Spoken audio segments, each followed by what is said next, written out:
સરહદ ડેરી હવે સીમાડો ઓળંગે છે. સરહદ ડેરીએ પરપ્રાંતના મધ્યપ્રદેશમાં 2 ગામોમાં દૂધ શીત કેન્દ્રનું ઉત્પાદન શરૂ કર્યું.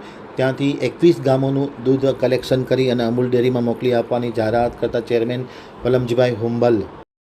સરહદ ડેરી દ્વારા શ્વેત ક્રાંતિની લહેર. હવે મધ્યપ્રદેશના દરેક ગામ અને શહેરમાં આ શ્વેત ક્રાંતિની લહેર જોવા મળશે. સરહદ ડેરીના ચેરમેન વલમજીભાઈ હુંબલના માર્ગદર્શન હેઠળ તૈયાર થયેલા મધ્યપ્રદેશના અજયગઢ અને હતા ગામે નવનિર્મિત દૂધ શીત કેન્દ્રનું લોકાર્પણ કરવામાં આવ્યું હતું. સરહદ ડેરીના સ્ટાફ દ્વારા મધ્યપ્રદેશના અજયગઢ તેમજ હતા ગામમાં જોડાયેલા 21 દૂધ મંડળીઓનું દૂધ કલેક્શન કરવામાં આવ્યું હતું. આ પ્રસંગે ધારાસભ્ય શ્રીમતી ઉમાદેવી ખટીક, હતાના વકીલ ઘનશ્યામભાઈ યાદવ, નારણપુર ગામના સરપંચ જસવિંદર યાદવ, ડૉક્ટર રૂપસિંહ રાજપૂત, સરહદ ડેરીના કર્મચારીઓ, મંડળીના પ્રમુખ, મંત્રીઓ, પશુપાલકો વગેરે ઉપસ્થિત હતા. તેમની ઉપસ્થિતિમાં આ દૂધ કેન્દ્ર ખુલ્લું મૂકવામાં આવ્યું હતું. સાથોસાથ પ્રાસંગિક પ્રવચનમાં આ સમગ્ર કામગીરીને બિરદાવવામાં આવી હતી અને સરહદ દાણા વેટરનરી સેવાનો પણ લાભ લઈ શકશે તેવી જાહેરાત કરવામાં આવી હતી.